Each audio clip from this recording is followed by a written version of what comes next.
രോഗത്തും ഇതുവരെയായിട്ട് ഇന്ത്യയിൽ ഒരിടത്തും റിപ്പോർട്ട് ചെയ്യപ്പെട്ടിട്ടില്ല. പക്ഷേ ഒരു മിനിറ്റ്, സത്യം പറഞ്ഞു കഴിഞ്ഞാൽ നമ്മുടെ ആരോഗ്യമന്ത്രിയാണ് സംസാരിക്കുന്നത്. ശരിയാണ്, ഇന്ത്യയിൽ എവിടെയും ഇത് റിപ്പോർട്ട് ചെയ്യപ്പെട്ടിട്ടൊന്നുമില്ല. ഇത് ഇങ്ങനെ സംസാരിക്കുമ്പോഴേ ഒരു ആശങ്ക, ഒരു ഭയം എൻ്റെ മനസ്സിലുണ്ടാവുന്നുണ്ട്. കാരണം ഞാൻ കാണിച്ചു തരാം, എന്നിട്ട് ഞാൻ നിങ്ങളോട് സംസാരിക്കാം. എന്തിനെന്ന് പറയാലോ, മറ്റേ വെറുതെ ചുമ്മാ നീ എന്തുവാടാ പറയുന്നേ എന്നൊന്നും എന്നോട് ചോദിക്കേണ്ട എന്നുള്ളതുകൊണ്ടാണ്. കാരണം ഒന്നാമത്തത് ഇതാണ്. 30 ഡിഗ്രി സെൽഷ്യസ് ചൂടിൽ മേലെയുള്ള ഒരു പ്രദേശത്തും കൊറോണ വൈറസ് ഉണ്ടാവില്ല.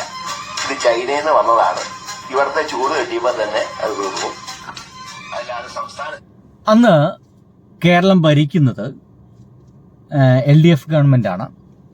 ശൈല ടീച്ചറാണ് അന്ന് ആരോഗ്യമന്ത്രി. കൊറോണ വരുന്ന സമയത്ത് ശൈല ടീച്ചറാണ് ആരോഗ്യമന്ത്രി. അതിഗംഭീരമായിട്ടുള്ള ഇടപെടലാണ് അന്ന് ശൈല ടീച്ചർ അടക്കം നടത്തിയത്. കേരളത്തിലാണ് ഇന്ത്യയിൽ ആദ്യമായിട്ട് റിപ്പോർട്ട് ചെയ്യുന്നത്, അതും തൃശ്ശൂർ. ഇത് റിപ്പോർട്ട് ചെയ്യപ്പെട്ട സമയത്ത് തന്നെ അദ്ദേഹം എവിടേക്ക് വന്നു, എവിടേക്ക് പോയി എന്നുള്ള എല്ലാ വഴികളും കണ്ടെത്തുന്നു, റൂട്ട് മാപ്പ് കണ്ടെത്തുന്നു, അദ്ദേഹത്തെ കണ്ടെത്തുക, റൂട്ട് മാപ്പിലുള്ള എല്ലാ ആളുകളെയും ക്വാറന്റൈനിലേക്ക് എത്തിരുത്തുന്നു. അങ്ങനെ വണ്ടർ വർക്കിങ് നടക്കുന്നു. എങ്ങനെ മരണസംഖ്യ കുറയ്ക്കാമെന്നുള്ള ആലോചനയും ഇതിൻ്റെ ഭാഗമായിട്ട് നിയമസഭ കൂടിയപ്പോൾ ഈ പറയുന്ന ഇപ്പോഴത്തെ നമ്മുടെ ഈ ഒരു ആരോഗ്യമന്ത്രി അടക്കം ഹെൽത്ത് മിനിസ്റ്റർ അടക്കമുള്ള ആളുകൾ അന്ന് പറഞ്ഞ വാക്കുകളാണിത്. കൊറോണ അങ്ങനെ പ്രശ്നങ്ങളൊക്കെ പേടിക്കേണ്ട കാര്യമൊന്നുമില്ല, ഈ കേരളത്തിലെ ചൂടിൽ അതൊക്കെ മരിച്ചു പോകുമെന്ന് പറഞ്ഞേ. അന്ന് ഈ പറയുന്ന ആളുകൾ, ഈ മെമ്പർമാർ ആ ഒരു നിയമസഭയിൽ ഇവരുടെ വാക്കുകളെല്ലാം കേട്ടിട്ട് അന്നത്തെ ആ ഒരു ആരോഗ്യമന്ത്രി നിശബ്ദരായിട്ട് ഇരുന്നു എന്ന് വിചാരിക്കുക. ഒരുപക്ഷെ ഈ വീഡിയോ കേൾക്കാൻ നിങ്ങളും, ഇത് പറയാൻ ഞാനും ചിലപ്പോൾ ജീവനോടുണ്ടായെന്ന് വരില്ല, നമ്മളൊക്കെ ചിലപ്പോൾ തീർന്നെന്ന് വരാം. പക്ഷേ ഇത്തരം ആളുകളുടെ വാക്കുകൾക്ക് ഒരു വിലയും കൊടുക്കാതെ അന്നത്തെ KK ശൈല ടീച്ചർ ഇതിനെ ശാസ്ത്രീയമായിട്ട് ഇത് എന്താണെന്ന് മനസ്സിലാക്കുകയും ശാസ്ത്രീയമായിട്ട് ഇതിൻ്റെ സ്പ്രെഡിങ് എങ്ങനെയാണെന്നൊക്കെ കൃത്യമായിട്ട് മനസ്സിലാക്കുകയും പഠിക്കുകയും അതിനനുസരിച്ചിട്ട് നമ്മുടെ ഹെൽത്ത് സിസ്റ്റത്തെ കൃത്യമായിട്ട് അവർക്ക് അപാരമായ ധൈര്യം കൊടുത്തുകൊണ്ട് കൃത്യമായിട്ട് മുന്നോട്ട് കൊണ്ടുപോവുകയും ദിവസവും വൈകുന്നേരം, ഒരുപക്ഷെ നിങ്ങളെല്ലാവരും ഈ വീഡിയോ കാണുന്ന മിക്ക ആളുകളും ഈ കൊറോണ സമയത്ത് വൈകുന്നേരങ്ങൾ പിണറായി വിജയൻ്റെ ഒരു വാർത്താ സമ്മേളനം കണ്ടിരിക്കും. 6 മണിക്കെങ്ങാണ്ട് തുടങ്ങും. 6 മണിക്ക് തുടങ്ങി അത് അവസാനിക്കും ഒരു 6:30. കൃത്യമായിട്ട് ഇങ്ങനെ കാര്യങ്ങൾ ഇങ്ങനെ ഇങ്ങനെ അടുക്കി വെച്ചതുപോലെ അദ്ദേഹം സംസാരിക്കും. ഒരു വളവള വർത്തമാനങ്ങളോ ചിരിയോ പൂക്കിയോ ഒന്നും അല്ല അദ്ദേഹം. പക്ഷേ ഒരു ക്രൈസിസ് വന്നാൽ കേരള ജനതയെ എങ്ങനെ കൊണ്ടുപോകാമെന്ന് നല്ല ബോധ്യമുള്ള ഒരു മനുഷ്യൻ. അത്രയ്ക്ക് വ്യക്തമായിട്ടായിരുന്നു അന്നത്തെ ബ്രീഫിംഗ് ഒക്കെ ഉണ്ടായിരുന്നത്.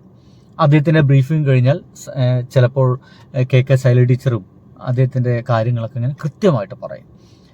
ഒരു തരത്തിൽ പറഞ്ഞാൽ അദ്ദേഹത്തിൻ്റെ അന്നത്തെ എല്ലാ ദിവസവും വൈകുന്നേരത്തെ ഒരു സംസാരം ആളുകൾക്ക് ഭയങ്കരമായിട്ടുള്ളൊരു ആശ്വാസം നൽകിയിരുന്നു. അപാരമായിട്ടുള്ള ആശ്വാസമായിരുന്നു നൽകിയിരുന്നത്. അതേപോലെ തന്നെയായിരുന്നു നമ്മളെ നാട്ടിൽ വെള്ളപ്പൊക്കം വന്ന സമയത്തും പിണറായി വിജയൻ ഗവൺമെൻറ് തന്നെയാണ്. ഞാൻ ആലോചിക്കുന്നത് അവരല്ലായിരുന്നുവെങ്കിൽ നമ്മളൊന്നും ചിലപ്പോൾ ജീവനോടുണ്ടായെന്ന് വരില്ല. ശരി, അതൊക്കെ വിശ്വസിക്കാൻ പലർക്കും പ്രയാസം ഉണ്ടാവും. ആ ഒരു അസന്നിഗ്ധ ഘട്ടമൊക്കെ നമ്മൾ തരണം ചെയ്തിട്ട് വന്നല്ലോ. ശരി, സംഗതി അവിടെ കിടക്കട്ടെ. ആ ഒരു നിമിഷത്തിലും ഗംഭീരമായിട്ടുള്ള രീതിയിലാണ് അദ്ദേഹം പത്രപ്രവർത്തകരോടും നാട്ടുകാരോടും ഇടപെട്ടത്. ഈവൻ മഴ മുഴുവൻ ഒഴുകിപ്പോയപ്പോൾ വീടുകൾ മുഴുവൻ ചെളി നിറഞ്ഞ് നിൽക്കുകയാണല്ലോ സഖാവേ, എങ്ങനെയാണ് മുഖ്യമന്ത്രി അത് നമുക്ക് നേരാക്കുക എന്ന് പറയുമ്പോൾ ആശങ്കയ്ക്ക് ഇട നൽകാതെ പിണറായി വിജയൻ എന്ന് പറയുന്ന മനുഷ്യൻ പറഞ്ഞത്, അതിനെന്താ പ്രയാസം, നമ്മൾ ഒരുമിച്ച് അങ്ങോട്ട് ഇറങ്ങുകയില്ല എന്ന് പറഞ്ഞേ. നമ്മൾ ഒരുമിച്ച് അങ്ങോട്ട് ഇറങ്ങുകയല്ലേ. അതിൻ്റെ ഭാഗമായിട്ട് ശിവൻകുട്ടി അടക്കമുള്ള ഒട്ടുമിക്ക എല്ലാ MLA-മാരും മന്ത്രിമാരും മുണ്ട് മുറുക്കി എടുത്ത് മുണ്ട് മടക്കി കുത്തിയിട്ട് കൈക്കോട്ടും അടിച്ചു വരാനുള്ള ചൂരും വെള്ളവും ഒക്കെ ആയിട്ട് പല വീടുകളിൽ ചെന്ന് ക്ലീൻ ആക്കാൻ തുടങ്ങിയതെന്നുള്ളതാണ്. ഒരുപാട് പേര് അങ്ങനെ ഈ പറയുന്ന ഞാനടക്കം പല വീടുകളും ക്ലീൻ ആക്കാൻ അതിൻ്റെ ഭാഗമായിട്ട് പോയിട്ടുണ്ട്. അത്രയ്ക്കൊരു ഒരു തോട്ട് നൽകുന്ന രീതിയിലായിരുന്നു അന്നൊക്കെ പ്രസംഗിച്ചത്. ഞാൻ പറഞ്ഞു വയ്ക്കുന്നത്, ഒരു മോശം മന്ത്രിയാണ് മുരളീധരൻ എന്നല്ല, ഒരുപക്ഷെ അദ്ദേഹത്തിന് മാത്രം സിറ്റുവേഷനിലേക്ക് എത്തിക്കഴിഞ്ഞാൽ വളരെ കാര്യക്ഷമമായിട്ടൊക്കെ പ്രവർത്തിക്കാനൊക്കെ സാധ്യതയുണ്ട്. പക്ഷെ അന്ന് കൊറോണ സമയത്ത് അദ്ദേഹത്തിൻ്റെ വാക്കുകളൊക്കെ മഹാ അബദ്ധമായിരുന്നു, പൊട്ടത്തരമായിരുന്നു, ഒരു സംശയം വേണ്ട, മഹാ അബദ്ധമായിരുന്നു. ഇനി അതിനുശേഷം അദ്ദേഹം വീണ്ടും ചില പൊട്ടത്തരങ്ങൾ ചെയ്തിട്ടുണ്ട്. അതെനിക്ക് അത്ഭുതം ഉണ്ടാക്കിയത്. ആ ഒരു പൊട്ടത്തരം എന്ന് പറയുന്നത് അത് ഇതാണ് കേട്ടോ. ഞാൻ 100 പേര് കൂടുതലും കൂടും, സംശയമൊന്നും വേണ്ട. 100 പേരുടെ യോഗം ഭാവിയിൽ ഉണ്ടാവും. പിന്നെ ഒക്കെ കേസ് എടുക്കുന്നവർക്ക് എടുത്തോട്ടെ, അതൊക്കെ ഞങ്ങൾ ഒരു 5-8 മാസം കഴിഞ്ഞാൽ അത് ഞങ്ങൾ കൈകാര്യം. നിങ്ങൾക്കിത് കാര്യം മനസ്സിലായോ? അന്ന് ഈ കണ്ടെയ്ൻമെന്റ് സോണൊക്കെ ഉണ്ടായിരുന്നു, ഇത്ര പേര് ആളുകൾ കൂടിയിട്ടൊന്നും മീറ്റിംഗ് കൂടാൻ പാടില്ല എന്നൊക്കെ പറയുമ്പോൾ അന്ന് ഇദ്ദേഹത്തിന് എന്തോ വാശിയുടെ പേരിലോ ആളുകൾ കൂട്ടി മീറ്റിംഗ് നടത്തുക. ഞങ്ങൾ ഇനി മീറ്റിംഗ് കൂടും, 100 അല്ല അതിന്റെ അപ്പുറം കൂടും, ഇനി എണ്ണം കൂടും, കേസ് എടുക്കുന്നവരൊക്കെ എടുത്തോട്ടെ, ഞങ്ങൾ ഇനി അടുത്ത ഇതിൽ ഞങ്ങൾ വരുമ്പോൾ ഞങ്ങൾ കാണിച്ചു തരാം എന്നൊക്കെയായിരുന്നു ഇദ്ദേഹം അന്ന് പറഞ്ഞുകൊണ്ടിരുന്നത്. ഇദ്ദേഹമാണ് ഇപ്പം നമ്മുടെ ആരോഗ്യമന്ത്രി. ആ കൊറോണ സമയത്ത് അതിനെ ഏറ്റവും എന്താ പറയുക വിലയില്ലാത്ത രീതിയിൽ കണ്ട ഇദ്ദേഹമൊക്കെയായിരുന്നു. ഇദ്ദേഹമാണ് നമ്മുടെ ഇപ്പോഴത്തെ ആരോഗ്യമന്ത്രി. ആരെയും മോശപ്പെടുത്തി പറയുന്നല്ല, പക്ഷേ ഒരു സിറ്റുവേഷൻ വരുമ്പോൾ അതിനെ ശാസ്ത്രീയമായിട്ട് കാണുവാനും ഒക്കെയുള്ള ഒരു മനോഭാവത്തിലേക്ക് അദ്ദേഹം മാറണമെന്ന് വിചാരിക്കുന്നു. മാറും, സ്വാഭാവികമായിട്ട് മാറും. ഉത്തരവാദിത്തപ്പെട്ട ഒരു സ്ഥാനത്തേക്ക് അന്ന് എന്തും വിളിച്ചു പറയാലോ.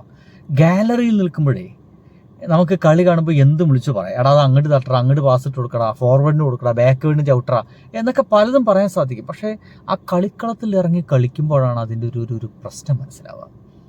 ഇപ്പോൾ മുരളീധര അടക്കമുള്ള ആളുകളൊക്കെ കളിക്കളത്തിലാണ്.